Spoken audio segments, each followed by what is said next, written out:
So is Judaism opposed to science? Hello, you're watching the Dove Jewish News channel.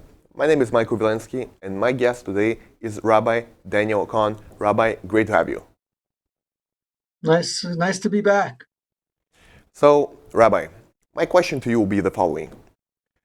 Tradition and religion are often opposed to science. We see debates between religious people and people, and people of science that the people of science say that tradition and religion is outdated and doesn't go, with the line of science. And you, as a man of religion, as a man of Judaism, how does Judaism settle that contradiction between religion and science? Well, I agree with you. Religion is opposed to science, but I'm not a religious man, and Judaism is not a religion. So that's good news for those who love science, as I do, because religion actually means to be faithful to something which is already established. And science is the quest to know, understand, and deepen our relationship with the universe by understanding it. Western science has become also about controlling that nature and utilizing our knowledge to better our situation. And I would say that Torah and the Jewish people are actually at the very source of the fact that there's science at all. And I'll tell you what I mean by that. Our people begins with Abraham.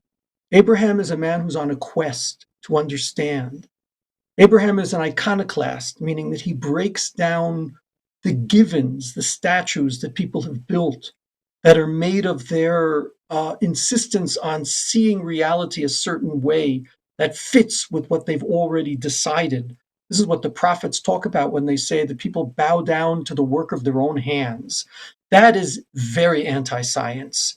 That's where you explain things not by looking for the root of what is, but rather by explaining that which serves the way you already conceive of things to be. Okay? That's the big difference. So, level one is that followers of Abraham are followers of being on a quest for knowledge and understanding and breaking down the idols that people built based on their previous understandings. That's very scientific, first of all, to be on a quest.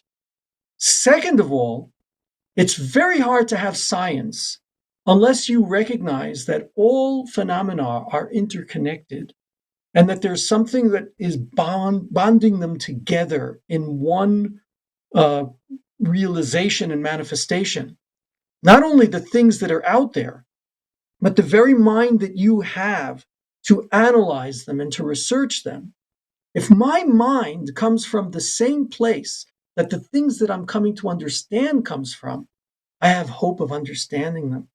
But if I'm created by one God, and the sun's by another God, and the ocean by a third God, forget it. You'll never come to a unified theory that is able to explain what's going on out there. So, second point is that the teaching of one God, which is the teaching of Abraham, is to always be questing to understand life and the universe. And that means that new things are going to be discovered all the time, and we have to be ready to break down the old idols and to recognize them. That is not at all a contradiction between the Jewish teachings based on Abraham and the world of science. It actually sources science in our quest. Now, religions have indeed been imposed to science for good reason, because religions try to hold everything to stay the same as it always was. And so you do find that in other religions. I'm not going to name them on the channel, but there have been many religions that have been super anti-science and have actually burned people in their books for their science, right? Jews never did that kind of stuff because we've always been people of quest and search. Rabbi Daniel, if there is a specific case where science says A and Judaism says B, how should people behave? Should people go along the principles of Judaism, or should they just say that because science and empirical knowledge showed that A is correct, then we should ignore religion and just go with the scientific way? Wow, I'm going to challenge you, Mikhail, to give me an example of a conclusion that might come out that way. Well, we have the classic example of the Tanakh and the Torah claiming that the world is 5,600 years old, and science claiming otherwise, that the world is way older than that. Okay, so that's first of all not about how you behave. Your question was about how to behave, but how to understand cosmology. Exactly. So, Well, fine. Well, what doctrine is correct? Yeah. let me relate to that. That's actually an easy one for me. The Torah does not say that the world is 5,784 years old. The Torah never says that. It never says that. The calculation of that number of years is from when Adam, was created. It only starts counting the years after Adam is created, right?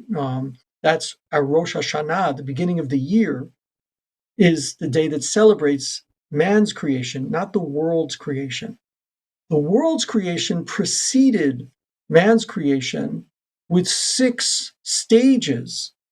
They were definitely not 24-hour days because the sun was only created on the 4th day. So you can't be counting 24-hour days for no reason at all. There's just light and darkness. There isn't a spin and orbit of a planet around the sun yet.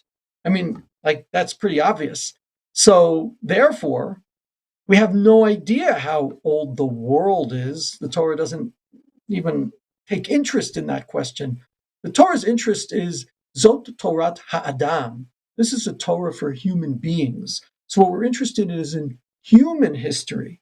Now, what qualifies as a human being is a very interesting question.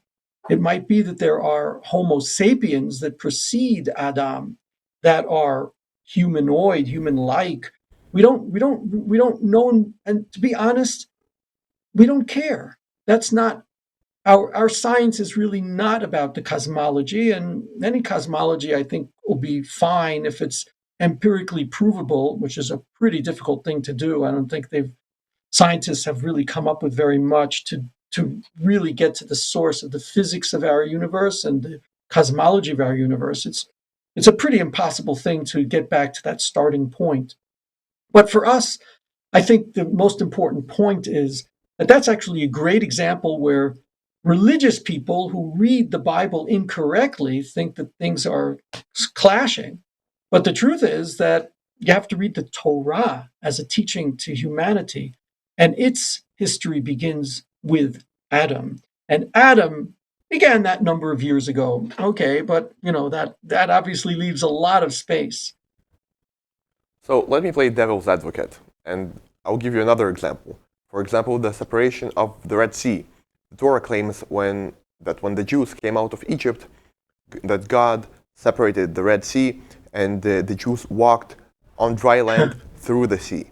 I don't really think that science is cool with that, and I don't think that the people in the white lab coats will agree with that. How do we settle that contradiction between religion and Judaism? Well, religion and science. I've got an even more challenging question for science and religion. And I'll get back to yours too, because it's part of the same thing. Science has predefined its realm of exploration to things which are measurable and about which we can discover laws that are immutable and universal. Those are the basic border conditions for science. Science has a great deal of difficulty exploring love, the experience of the smell of a rose, the feeling of just enlightenment that comes of seeing something beautiful or hearing something magnificent, the joy that we know when we hear music that takes us far beyond ourselves. There is no scientific methodology for really exploring those things. It's called the hard problem of consciousness. Okay? That's because science has predefined itself as actually unable to explore things which are sui generis, meaning that they're one of a kind. My experience is one of a kind, just as yours is, Michael. It's an inner reality which is not possible to be established according to rules and universal theories that govern things. It's the same thing with the world of miracles, of nace. The Torah also knows about the rules of nature and is very interested in exploring them. There's nothing wrong about that.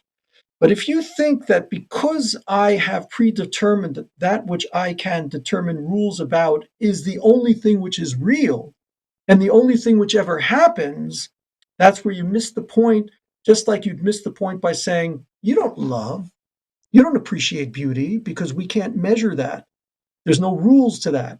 Well, there are no rules to miracles either. And so there are times when the great self and consciousness of the universe does something in this universe, in this world, in a way which doesn't fit the rules. But that doesn't bother me so much because my love, my appreciation of beauty also doesn't fit any rules. It just is what it is. And so are miracles. Rabbi Daniel, I want to thank you very much for this interview and for sharing your wisdom of Judaism with us. I was sharing wisdom of Torah and the wisdom of the Jewish people. Judaism is another topic we could explore sometime. Thank you again, Rabbi Daniel. Thank you You're also to all our welcome. viewers that saw this interview. Please don't forget to subscribe to us on this channel and on all of our social media platforms. Thank you again. Have a great day.